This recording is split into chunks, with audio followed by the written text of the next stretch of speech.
Bem, e hoje no programa Bicudo Entrevista, eu vou conversar com o paisagista e escultor Alex Prado aqui no programa e vamos falar, claro, sobre políticas públicas municipais e também sobre o processo eleitoral deste ano. Bem, Alex Prado, estamos em campanha eleitoral e não dá para falar em processo eleitoral sem fazer uma avaliação dos quase 4 anos no governo do prefeito Eduardo Paes. Então, gostaria que você fizesse uma análise do trabalho do prefeito Eduardo Paes nesses anos. Sim, vamos começar da seguinte forma, Carlos. Estabelecendo o que é bem público, serviço público e Estado a serviço da cidadania. Não foi isso que aconteceu nesses 4 anos. Tá? Não dá para você olhar esses 4 anos da atual prefeitura como um olhar atencioso ao dia a dia do cidadão. Muito pelo contrário. O que você vê hoje na cidade do Rio de Janeiro é a constituição, é o estabelecimento dos interesses do capital, do grande capital. Principalmente, você vê isso na área da saúde, com as OS, você vê isso na área do transporte, com o mando da FETransporte sobre os interesses do cidadão na questão da sua locomoção, e isso nós somos todos atingidos, né, na saúde e no transporte de forma imediata, no nosso dia a dia. Na educação, você tem uma visão, um olhar para a educação profundamente distante daquilo que é a cidade do Rio de Janeiro, que é o cerne do carioca. Né? Você tem os professores estimulados através de capital. Os caras não têm a condição de ter uma política pedagógica estabelecida por eles mesmos. Eu me lembro, Carlos, eu tive o prazer de participar da implantação dos SECs em 1982, 83. O que eram os SECs? Era o Conselho Escola Comunidade, muito bem planejado e executado pelo Darcy Ribeiro e pela Maria Ieda Linhares, a professora Maria Ieda Linhares. Nessa época, as nossas escolas serviam como espaço de cidadania. As crianças, os jovens, a comunidade, o bairro, faziam festas de casamento na escola, utilizavam o espaço da escola para fazer festas de aniversário. Você tinha um fazer cultural riquíssimo. E a escola era outra coisa, com outra vida, com outra cara. Tinha a cara do carioca.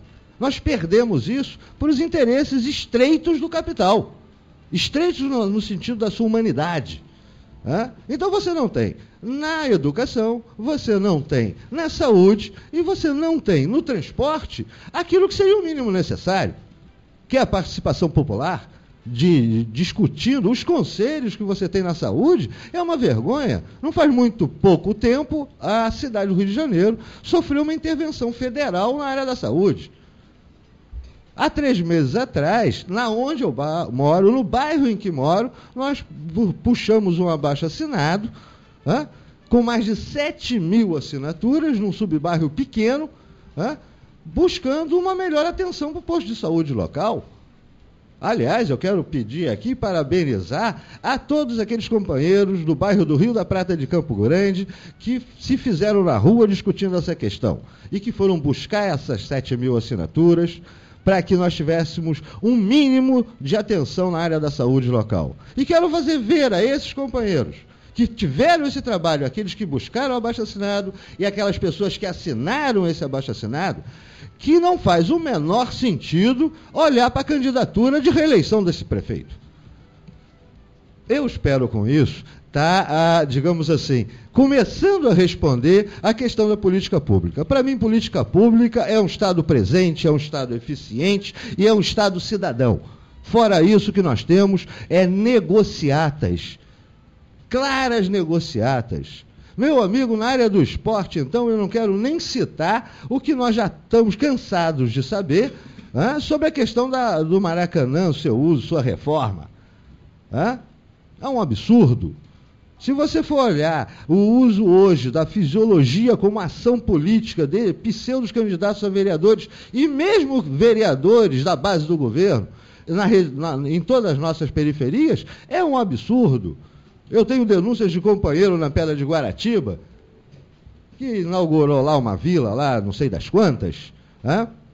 E que você tinha na inauguração um palanque eleitoral. E as pessoas vinculadas com 50, 60, 70 anos como morador da região, sendo agredidas, inclusive, fisicamente agredidas, por cabos eleitorais e candidatos e pré-candidatos, quer dizer, pré-candidatos não, candidatos postos, inclusive a reeleição. Isso é um absurdo. Isso é a política, isso é contra os interesses de uma cidade como o Rio de Janeiro. Agora, Alex, para que o ouvinte, eu chamo muita atenção disso, para que as pessoas realmente tenham ciência do que é trabalhar em prol das políticas públicas municipais, pois somos cidadãos, nós dois somos cidadãos conscientes do dever de trabalharmos em prol de uma sociedade melhor, e é claro que isso passa pela política, não tenha dúvida disso, nós não temos dúvidas também, mas a população, de uma forma geral, a gente vira e mexe. Eu estou panfletando aí pela rua, porque eu acredito muito na política, acredito nas pessoas, que eu levanto a bandeira, e o fato é o seguinte: as pessoas pedem muito para si só.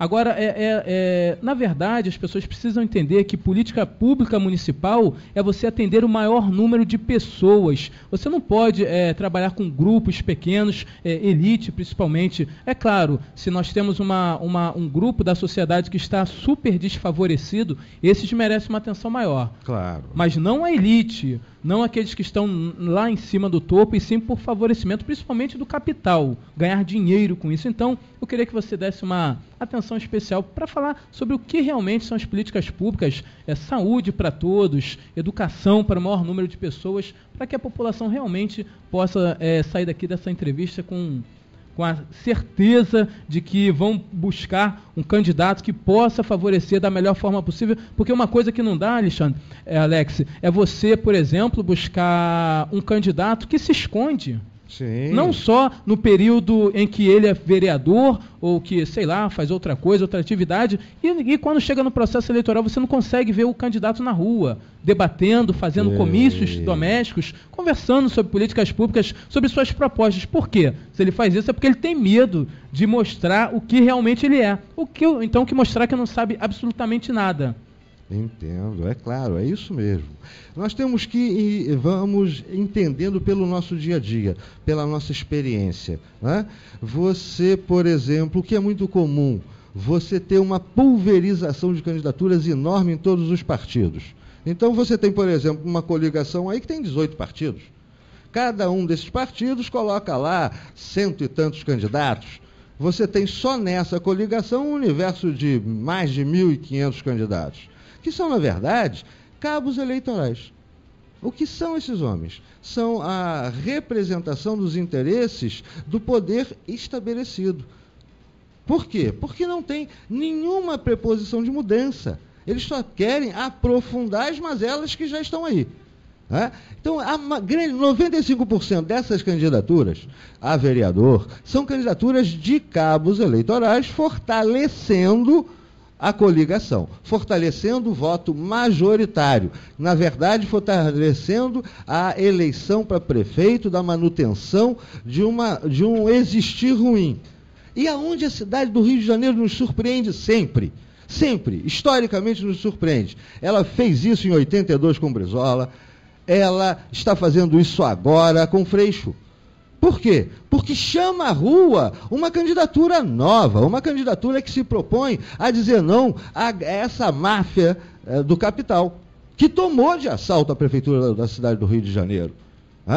Você tem, olha, rapaz, depois dessa unidade entre governo federal, governo estadual e governo municipal na cidade do Rio de Janeiro, você teve um aporte financeiro nunca vivido nos últimos 50 anos na nossa cidade.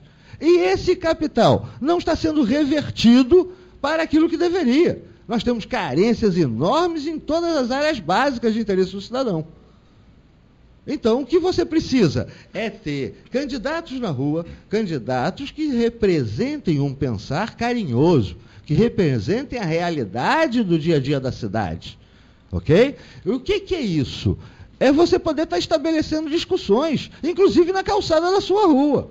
Coisa que não acontece. As pessoas hoje, e isso tem muito a ver com o período ditatorial, onde se criou uma cultura do terror, uma cultura do medo. E tem um companheiro que diz com muita propriedade uma coisa, e nesse sentido eu me sinto muito feliz de estar aqui. Paz sem voz não é paz, é medo. E essa cultura, o Galeano fala muito sobre isso, o que nós temos hoje é uma sociedade medrosa, é um indivíduo medroso. Não tem sentido, por exemplo, você perceber o que acontece na saúde na Zona Oeste, e você não ter um meio social mobilizado, não ter um meio social enfrentando essa realidade tão ruim. Por que isso acontece? Porque se estabeleceu feudos, com o passar das décadas, desde a implantação da ditadura em 1964, e esses feudos, porque na verdade a ditadura não foi só militar, foi uma ditadura militar e civil. A saída dos militares a partir de 84 não fez com que a linha de raciocínio e de ação da sociedade civil que bancou essa ditadura modificasse. Muito pelo contrário, eles se reorganizaram e atuaram com muito maior violência, porque perderam a ferramenta da força militar. Começaram a utilizar a ferramenta de forças paralelas. Esse estado de força paralelo que hoje existe é um fato. Nós temos aí 700 milicianos presos e muito mais soltos. Isso cria a sociedade do pavor em conjunto com a grande imprensa. Você pega esses jornais de hoje, é miséria de cima e embaixo. Você abre a televisão, os jornais é miséria de cima e embaixo.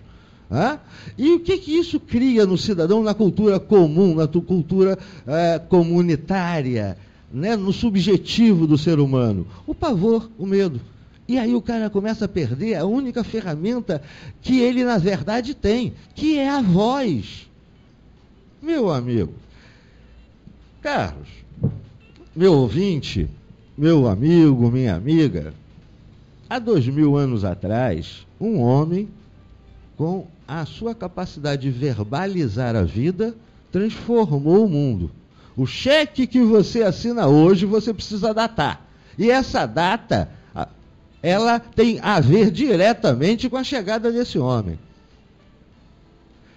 A única ferramenta que esse homem tinha, enquanto homem, era a sua capacidade de falar, de mudar a realidade, de mostrar a luz e de fazer com que o povo caminhasse, se pusesse em movimento.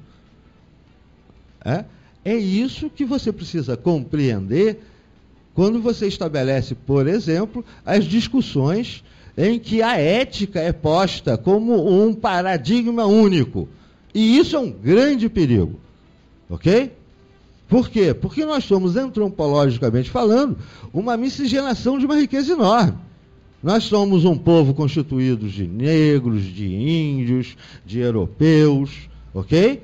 Nós não podemos ter uma visão estreita da ética judaica ocidental. Isso não é poder, ok? Isso é servilismo. E aí nós temos que estar muito bem pautados naquilo que nos diz diretamente respeito no nosso dia a dia. Então essa história de você ficar posando ao lado de autoridades eclesiais, balançando bandeiras, como se acontece hoje em diversas regiões de nossas periferias, e através disso buscar voto, como está essa discussão em São Paulo nesse momento, é profundamente perigoso. Eu acho mesmo que é um suicídio, porque você retira a discussão social do seu próprio meio num momento tão importante como é o momento eleitoral. Então, em síntese, o que é ser cidadão e buscar essa cidadania no momento pré-eleitoral? É discutir aquilo que te diz respeito ao seu dia a dia. É não ter medo de fazer essa discussão. É saber por que o posto de saúde funciona tão mal. É saber por que o transporte é tão ruim. Por que você leva 3 horas para chegar no centro da cidade, saindo de Campo Grande, depois de trabalhar 10, 12 horas por dia, você ainda levar 2 horas e meia, 3 horas no transporte, meu amigo? E querer que você depois tem que sorrir para o patrão? É um absurdo. É, na verdade, um absurdo. Então, desmistificar a questão ética dentro do momento eleitoral e trazer ao cidadão a sua potencialidade de fala, de expressar o seu sentimento e de falar aquilo que lhe interessa, né, são duas ações fundamentais. Nesse processo, aqueles candidatos que fazem essas reuniões domésticas, aqueles candidatos que fazem comícios, aqueles candidatos que estão discutindo e construindo suas propostas, seus programas dentro das nossas universidades, junto aos segmentos organizados da sociedade, junto aos médicos, junto à área cultural, junto aos professores, não tendo medo de ir para a praça pública e falar para 4.000 jovens, e aonde for ser recebido pela multidão esperançosa, e com essa multidão organizar sua plataforma, esse é o candidato que merece o seu voto. E não aquele que se esconde em torno de uma aliança de 18 partidos, com 20 partidos, com mais de 1.500 cabos eleitorais como candidatos. Na verdade, até então você tem, na verdade, duas cidades em discussão. A sociedade do aplauso, vamos bater palma para maluco dançar, ok?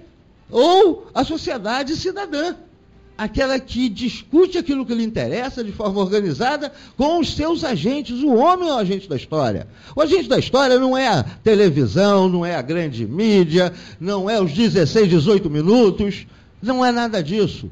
O agente da história é a sua vontade de mudança. E aí, meu amigo, eu quero fazer a minha campanha porque eu não sou homem de ficar em cima do muro. Eu voto 50, eu voto Freixo para prefeito da cidade do Rio de Janeiro. E faço isso aos quase 60 anos de idade. Não sou jovem, tenho 40 anos de luta política nessa cidade e faço isso com prazer enorme.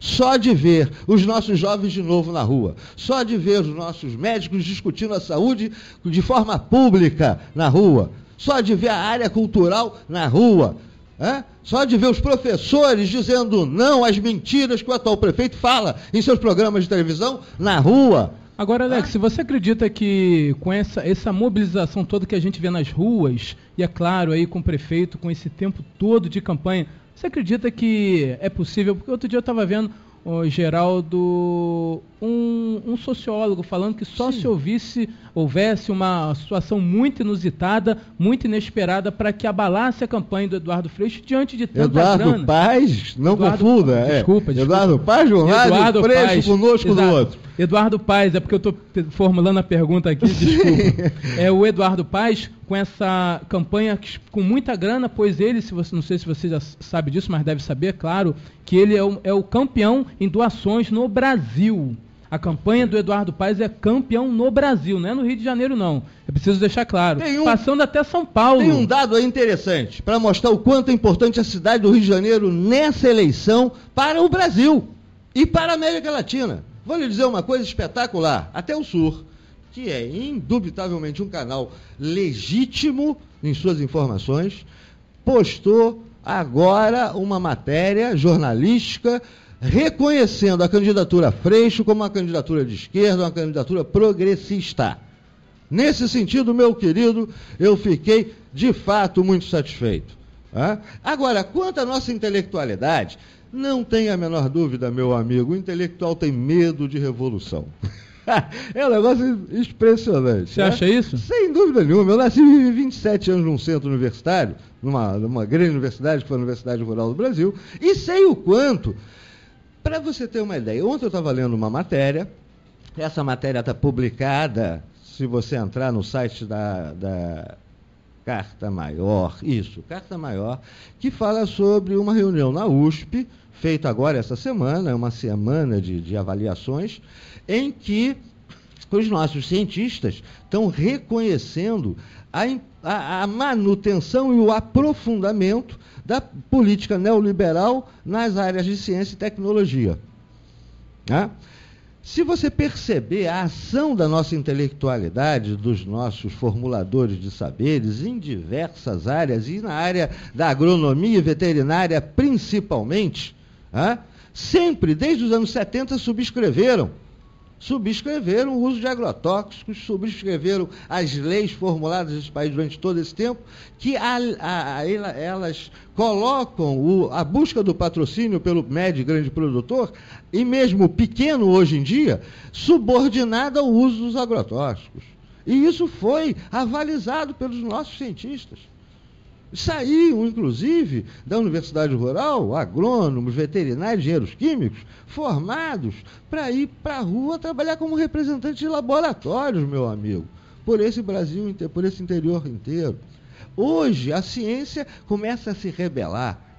E isso muito tardiamente, no momento em que o Brasil é o maior consumidor de agrotóxicos do planeta. Então, muito tardiamente.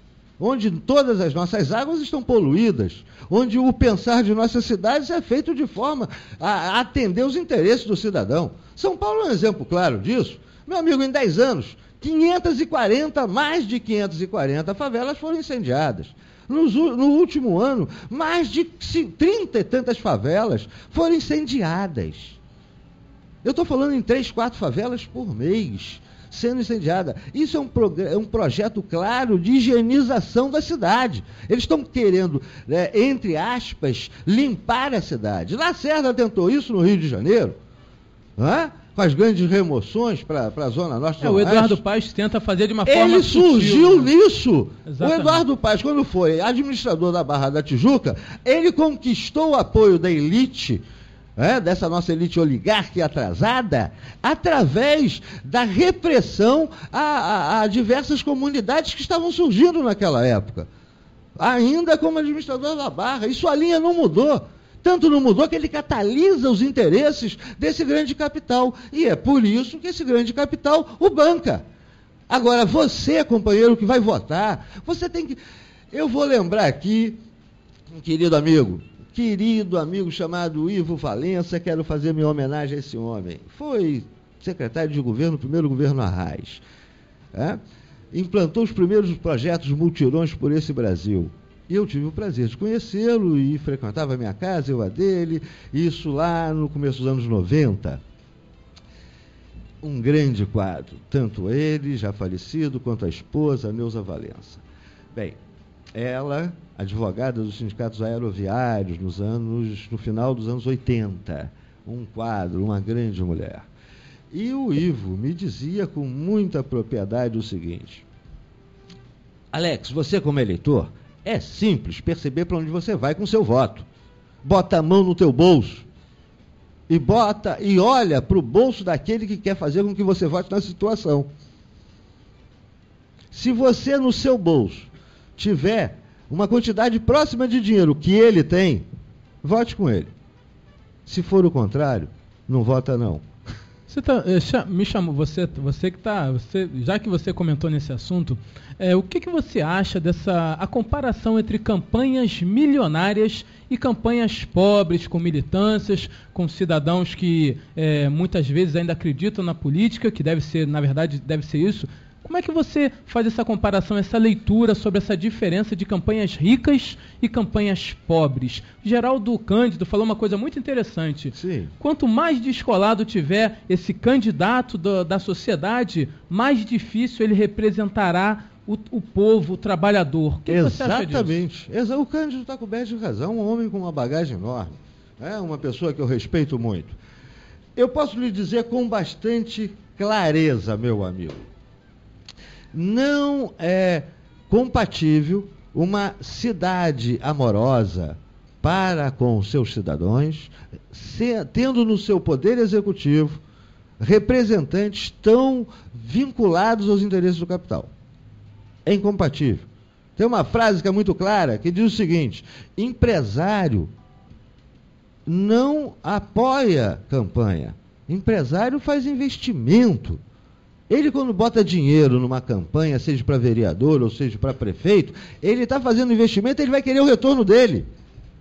E esse candidato, quando recebe esse dinheiro, sabe disso. É isso aí, para deixar bem claro, vamos falar de coisas concretas. Sim. Nós estamos falando aqui no veículo de comunicação, não é mentira, Sim. Está nos anais da Câmara Municipal. Por exemplo, o maior doador de campanha do prefeito Eduardo Paes são as empresas de ônibus, Sim, correto? sim. Então, ano passado, no início do ano passado, a Câmara Municipal votou um projeto do Poder Executivo em que reduziu para 0,01% o imposto para as empresas de ônibus. Então, portanto, está aí o interesse. Que o empresário gosta de Meu dinheiro. amigo, é óbvio. Dinheiro. Eu quero dizer, agora aproveitando esse gancho, eu quero mandar o meu abraço a todos aqueles companheiros que romperam com a sua presteza de labor, um dos maiores monopólios desse país. Eu quero dar o meu abraço a cada um motorista do transporte alternativo, que hoje trava-se uma discussão com um olhar muito equivocado sobre esse trabalhador.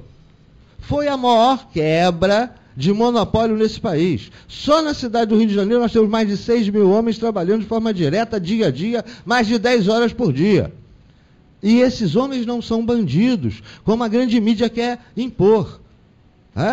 E mais, digo mais, faço a seguinte pergunta: qual o setor da economia dentro do Estado capitalista que não vaza dinheiro a grupos de manutenção de poder, a milicianos e grupos paramilitares? Qual é esse setor? Vou relembrar vocês uma denúncia quando a ThyssenKrupp estava se estabelecendo em Santa Cruz. Ela contratou milicianos para assustar e amedrontar aqueles pequenos pescadores, aqueles moradores. Mataram e também mataram vários Pois pescadores. Nós já convivemos com muito disso, meu amigo. Então nós temos que saber separar o que é ação de segurança pública, o que é uma visão sobre a rentabilidade desses grupos paralelos de Estado e como atingir essa rentabilidade sem sacrificar a grande massa trabalhadora. E mais, grande massa trabalhadora que em menos de 15 anos ou 20 anos, e eu vi isso surgir, eu discuti politicamente esse surgimento, eles quebraram o maior monopólio de transporte do Brasil, que é um dos maiores monopólios do país, e tem a força de fazer hoje a caixa de campanha do senhor Eduardo Paes. Ao ponto, meu querido, de em 2010 se fazer uma licitação, onde 4 empresas ou 4 consórcios foram vencedores, em que esses consórcios tinham o mesmo endereço, abriram conta no mesmo banco no mesmo dia. É muita cara. Ora, meu amigo, não é?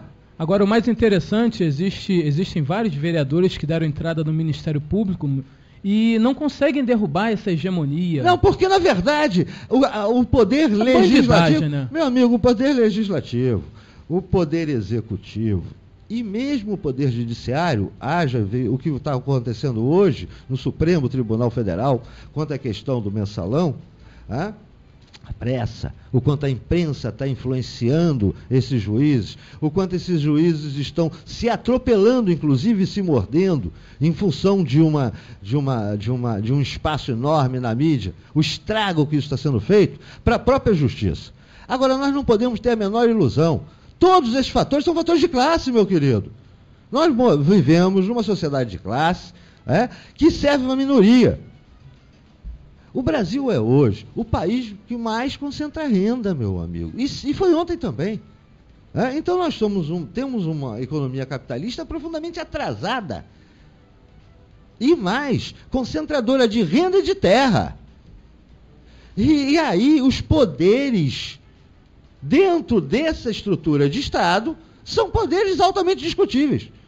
Não tenho a menor dúvida, eu não tenho ilusão quanto a isso. Eu não tenho a menor ilusão que aqueles financistas dos grupos militares da ditadura hoje estão muito bem de vidas. Muito bem, são industriais, empresários e grandes empresários industriais. E interferem na nossa necessidade de uma cidade cidadã, de uma cidade socialmente justa. É claro que interfere. Ora, eu vou lhe dar dado a você, Carlos, e a você, meus ouvintes, um dado que até agora mostrou a falência do raciocínio no modelo capitalista. Aliás, são 2 dados. O primeiro dado diz o seguinte: nós temos no mercado financeiro internacional, no grande mercado financeiro, eu estou falando de grandes empresas, de grandes seguradoras, de grandes bancos internacionais, uma taxa que faz a regulação do valor do capital do financiamento no planeta, nos diversos países. Essa taxa se chama taxa LIBOR. Desde 2005, essa taxa está sendo manipulada em função de interesses específicos, que fogem, naturalmente, à regulamentação da economia internacional. Resultado disso, nós temos hoje, no planeta, em riquezas produzidas, 65 trilhões de dólares. E nós temos hoje, em capital circulando, 670 trilhões de dólares. Essa conta não vai fechar. Na verdade, é capital especulativo apenas. É óbvio. Né? E com o respaldo da Justiça Internacional, com o respaldo, com ciência e respaldo da ONU. Na verdade, o contexto da economia, falando na grande mídia de uma forma geral, na verdade, é uma agressão, né? Porque o que você produz a nível planetário, né, você traz para o dia a dia do cidadão. Ok? Se eu vejo o governador no meu estado, com diversos secretários de estado e do município, da cidade, com um lencinho de papel na cabeça, dançando a dança da garrafinha num hotel em Paris, por que você acha que eu vou ter que cumprir 10 horas de trabalho por um salário miserável e ainda andar 3 horas para chegar na minha casa? Por que você acha que eu vou ter que fazer isso de forma satisfeita e cordata? Não é? Agora, qual é o dado? O outro dado, o dado esperançoso. Um pequeno país, na verdade, uma grande ilha. É uma ilha. Cuba foi reconhecida como o primeiro estado livre de desnutrição infantil pela própria ONU. Então é possível sim, você com muito pouco fazer muito. E aí, meu amigo, eu quero transferir essa jogada linguística, você com muito pouco fazer muito, para a campanha do Freixo. Falando em não tenha dúvida disso. Já que você está puxando aí para falar sobre isso... Eu vim falar sobre a eleição. Exatamente. Esta semana teve um dado muito importante. Saiu uma pesquisa Datafolha em que o prefeito Eduardo Paes, candidato à reeleição pelo PMDB, com 54% das intenções de voto, e também o candidato do PSOL, Marcelo Freixo, com 18% de intenção de votos. Você ainda acredita que há possibilidade de ter um segundo turno nesta eleição? Não, eu só acredito. Quem está preocupado com isso não sou eu, que sou eleitor do Freixo. Quem está preocupado com isso é o outro lado. Porque se você for olhar as 3 pesquisas, ele não saiu de 54, já deu uma queda. Inclusive caiu para 52, agora foi para 54 de novo, e tal, pararé, pararó. Né? Agora, inegavelmente, o cara saiu de 10, foi para 13 e deu um pulo de 5%, foi para 18%.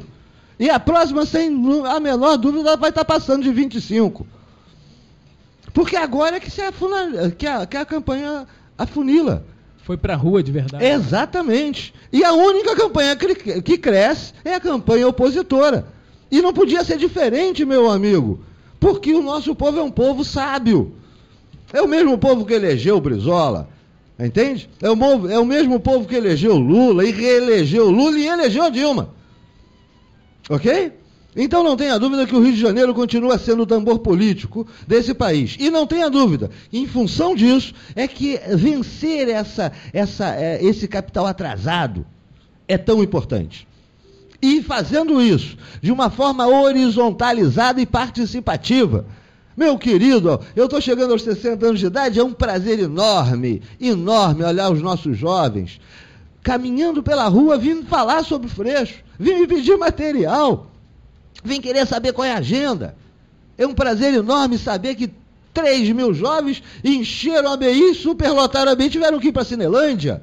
É um prazer enorme entender como companheiros dessa região inteira estão tão sensíveis e tão atentos a essa candidatura.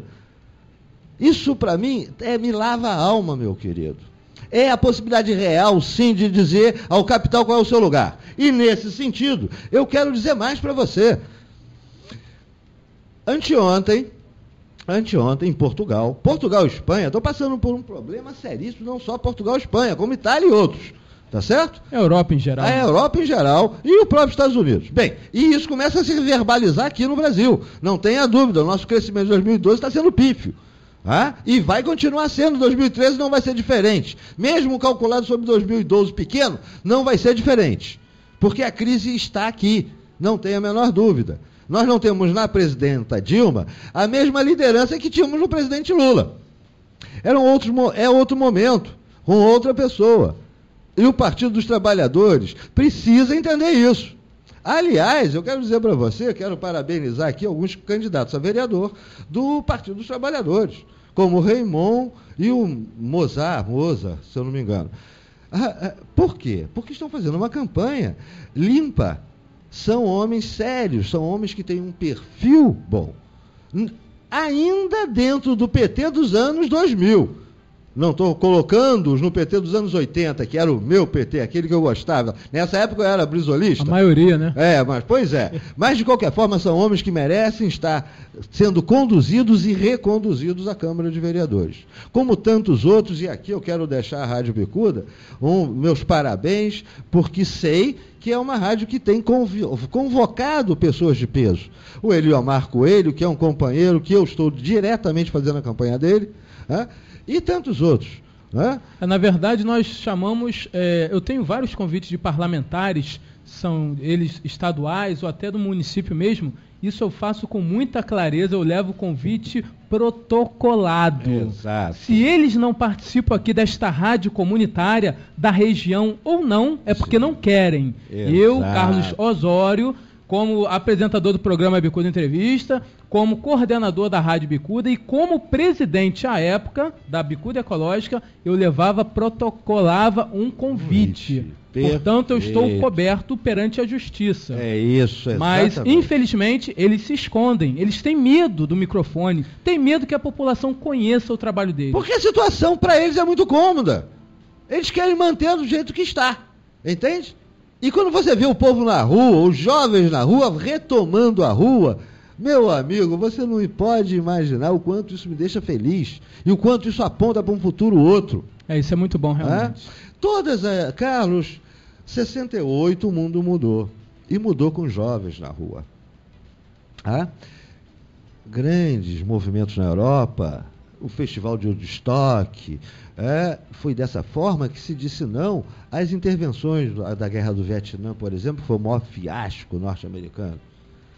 Ok?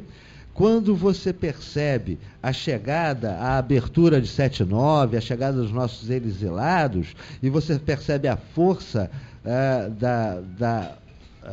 a força contra um Estado ditatorial, você vai perceber ali também a presença maciça dos jovens. E hoje, você novamente percebe os jovens na rua, retomando o seu amanhã para si mesmo. São cobertos de razão. E é isso que me deixa muito feliz e cada vez mais compromissado com a campanha de oposição, com a campanha Freixo. Viu?